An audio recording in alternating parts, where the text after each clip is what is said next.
Bonsoir tout le monde, mon nom est Raphaël, vous pouvez probablement deviner ce que je m'en vais faire après et on va parler de Big Brother Célébrité. L'épisode 18 a été diffusé ce soir et on va s'en parler. Et donc oui, c'était un autre bon épisode de Big Brother. On a vu finalement les nominations de Manu qui ont causé pas mal de bisbilles dans la maison. On va y aller directement dans le cœur de la vidéo. L'épisode de ce soir s'ouvre sur une conversation entre Jean-Thomas et François où François mentionne vouloir viser les filles d'aplomb, même s'ils sont dans leur alliance, il s'en fout. On dirait qu'il y a vraiment une vendetta personnelle contre les filles, puis je sais pas trop pourquoi. Ben, je sais pourquoi, parce qu'ils ont eu des froids, mettons. Je comprends pas pourquoi, à quel point il est tellement véhément sur le fait de les éliminer. Ce que j'ai trouvé quand même comique de cette discussion-là, puis de cette affirmation-là de François, c'est que, tu sais, ça fait un peu écho à la semaine 1, lorsqu'il était patron de la maison, puis qu'il a pris Camille à part en premier pour lui dire, écoute, selon moi, on peut être soit des très bons alliés ou on va être ennemis. Et ça a commencé comme en tant qu'alliés, mais très vite on voit qu'ils sont en train de devenir ennemis solides. Fait que j'ai trouvé que c'était un bel écho à ce qu'on avait vu plus tôt dans la saison. On voit ensuite Kim et Jean-Thomas discuter un peu de leur stratégie à long terme. On voit que Jean-Thomas essaie d'expliquer à Kim pourquoi ça serait probablement Lisandre ou Camille qui seraient nominés cette semaine. Puis il essaie de rationaliser ça à Kim, il essaie de la conforter dans cette affaire-là en disant, écoute, c'est sûr et certain qu'on a les nombres, ils partiront pas, peu importe ce qui se passe. Ce que j'ai aimé de cette conversation-là, c'est qu'après on a vu un confessionnal de Kim qui mentionnait que Jean-Thomas était la personne en qui elle avait le plus confiance dans la maison. Et encore une fois, ça montre à quel point Jean-Thomas est capable de se tisser des liens tellement facilement avec les gens dans la maison qui se positionnent au milieu de tout, et tout le monde pense que c'est son allié. C'est sûr que ça pourrait se retourner contre lui si le monde se met à comparer leur jeu, mais il joue tellement bien cette espèce de positionnement-là de se mettre dans les bonnes grâces de tout le monde que, à date, tout le monde pense que c'est son meilleur ami ou presque. Honnêtement, j'aimerais tellement ça, voir Kim et Jean-Thomas se rendre loin ensemble, parce que c'est deux personnes que j'aimerais voir gagner. Puis ça, c'est strictement d'un point de vue personnel, mais c'est deux personnes que j'aimerais voir se rendre loin gagner. Je trouve que c'est des bons joueurs, puis je pense que ce serait des bons représentants de Big Brother en tant que gagnants pour la saison 1. Non, moi, je suis tout pour un rassemblement de ces deux-là. J'ai trouvé que cet épisode tournait quand même beaucoup autour de Jean-Thomas, et on l'a vu aussi dans une autre scène parler avec Lisandre, puis il expliquait aussi pourquoi ça serait probablement Camille qui serait nominée. Il explique comprendre leur position aux filles, puis du fait qu'ils voulaient pas Manu, puis qu'ils sont pas pour le fait de voir Manu comme patron de la maison cette semaine. Mais j'aime comment il a pu expliquer ça à Lisandre en disant, écoute, je sais que vous aimez pas Manu, je sais que c'était votre cible la semaine passée, puis que s'il était pas patron de la maison, vous l'auriez nominé. T'sais, il est capable de reconnaître ça, fait que ça le rend empathique, ça le rend sympathique aux autres personnes à qui il parle. Et donc, elle s'est même proposée pour se faire mettre en danger comme pion à la place de Camille, parce qu'elle pense que ça serait peut-être plus facile à gérer, puis qu'elle est pas mal sûre qu'elle aurait les nombres pour rester dans le jeu. Encore une fois, je comprends d'où Lisandre vient, mais j'ai tellement peur pour elle. J'aime Lisandre, j'ai pas envie qu'elle se fasse éliminer, mais à date, à chaque fois que quelqu'un a dit « Ah, écoute, je vais me mettre pour me sacrifier », ça a failli péter dans la face de Kevin. Ça l'a pas fait, heureusement pour lui, mais j'ai encore extrêmement peur que Lisandre commette une erreur. Puis l'espèce d'insistance de l'Alliance des 8 de tout le temps mettre quelqu'un de leur bord en pion, je comprends stratégiquement pourquoi ils font ça, mais à chaque fois, ça me fait tellement peur pour la personne. Parce que généralement, c'est pas les personnes pas sympathiques de l'Alliance, c'est les personnes sympathiques qui se font mettre sur le bloc. Et donc, à chaque fois, j'ai peur qu'ils se fassent éliminer. Un autre point qui a été évoqué dans cette conversation-là que j'ai trouvé super intéressant parce que c'était exactement ce que je mentionnais dans mon épisode d'hier, c'est que la raison pourquoi Jean-Thomas veut pas que François se fasse nominer comme pion cette semaine, c'est que c'est sûr et certain qu'il se ferait éliminer s'il était en nominé, peu importe pratiquement contre qui il serait. Parce qu'il fait pas l'unanimité dans la maison, puis on peut facilement compter sur les doigts d'une main les joueurs qui seraient prêts à le sortir de la maison au plus vite possible. Et donc c'est la raison pourquoi un peu il protège pour l'instant, pendant qu'il est encore utile, pendant qu'il sert encore de bouclier, qui est encore une plus grosse cible que lui. Ben Jean-Thomas il dit écoute, je vais protéger François parce que c'est sûr que la seconde qu'il touche le bloc, il est parti. C'est sûr et certain. C'est un peu ce que je mentionnais hier. Ensuite, on voit le merveilleux moment sponsor où on voit Manu inviter Claude pour un bon déjeuner. Puis lors de ce déjeuner-là, on a vu Claude puis Manu parler un peu stratégie. On a vu Claude qui prenait le pouls de Manu quant à ses nominations. Puis c'est pas mal là qu'il a révélé, que Manu a révélé vouloir nominer JF, donc Jean-François et Rita Vaga, et probablement soit Camille ou Lisandre. Il disait qu'il voulait pas nominer Lisandre au début parce que vu qu'il est très proche de Claude, puis que tout le monde le sait pas mal dans la maison que lui et Claude sont proches, ben nominer la fille avec qui il est en comme showman, ce qui est donc une romance d'émission de télé-réalité, mais ça aurait paru vraiment louche. Mais là, avec toute l'insistance de l'Alliance de peut-être pas mettre Camille parce que ça ferait trop de merde, ben il pensait pencher du côté de Lisandre, puis je pense que Claude était aussi d'accord avec ça. Et je pense que pour Claude, il se disait, ben écoute, on a probablement les nombres, fait que Lisandre serait pas en danger, peu importe. Ça reste à voir, moi ça me fait peur pareil, mais qui sait. Peut-être que Lisandre va vraiment être correcte, puis que ça serait pas grave qu'elle soit nominée cette semaine. Ce que j'ai trouvé quand même awkward comme scène après, c'est qu'on a vu Claude, en sortant de ce déjeuner-là, aller dans la cuisine où Jean-François était, et lui dire, écoute, je pense que ça va être toi qui va être nominé cette semaine.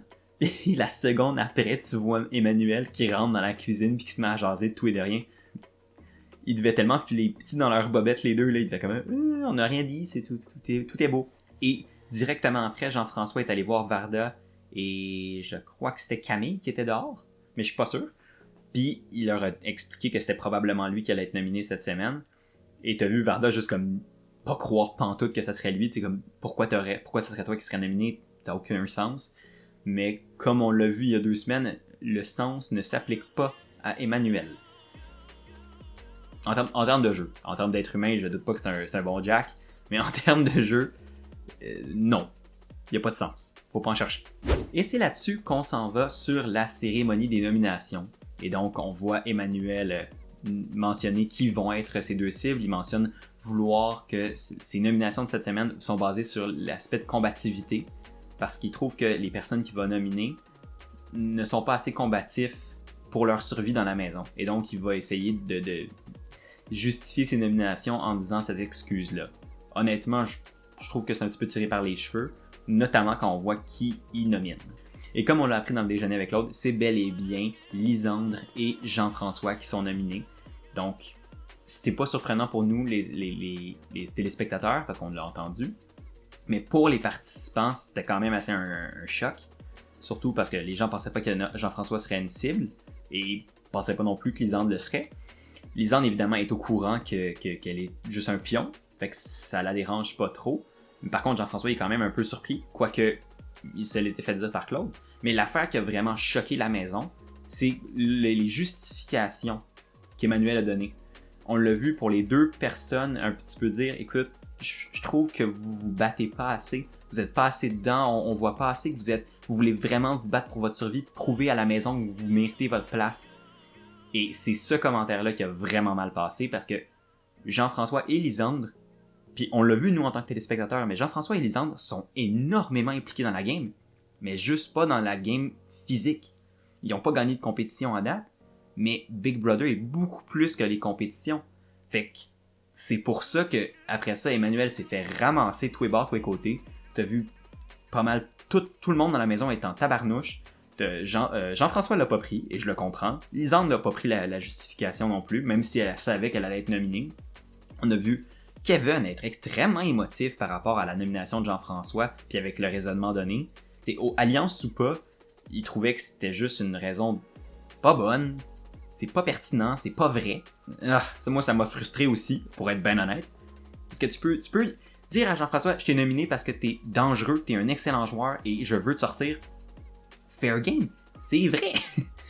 Mais bullshitter le fait de dire je veux te sortir parce que tu te combats pas assez. Parce que dans son carcan à lui de combat, ce que Jean-François fait, ça compte pas. Autant que c'est peut-être juste des excuses, autant j'ai trouvé que ça... il aurait tellement pu mieux gérer la situation, puis il s'est tellement mis un autre pied dans la bouche.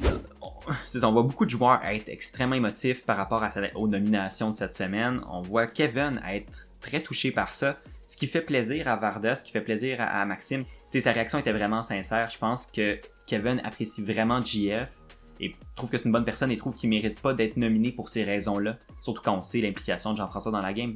On voit un confessionnal que j'ai trouvé quand même assez comique où on voit Richardson un peu disséquer les nominations de Manu et les réactions subséquentes aux nominations.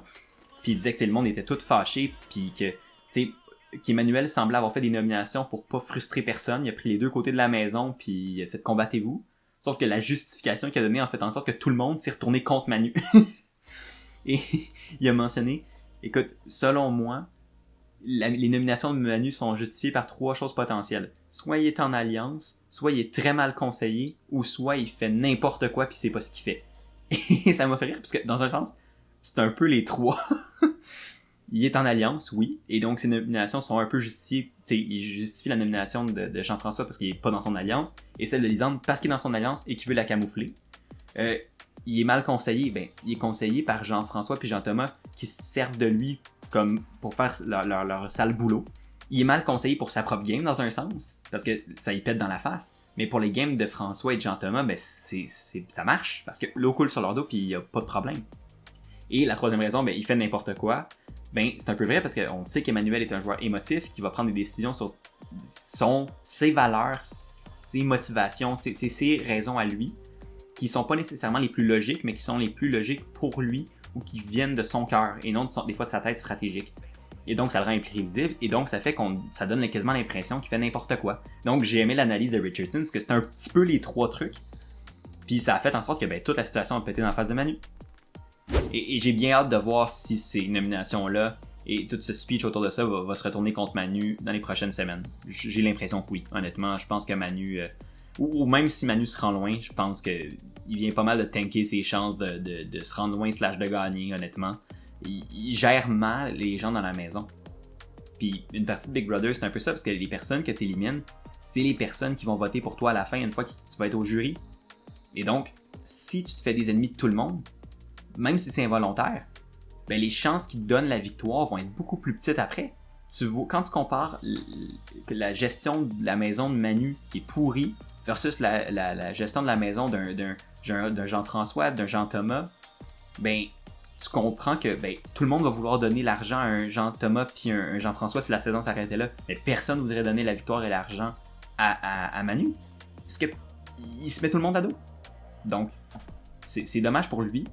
Mais en même temps, pour nous, ça donne un bon spectacle. Fait que je sais pas trop si je me plains.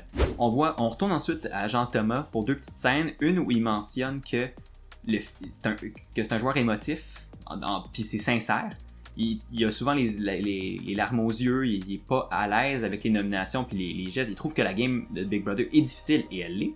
Mais ce que ça fait, c'est que ça lui donne de la sympathie.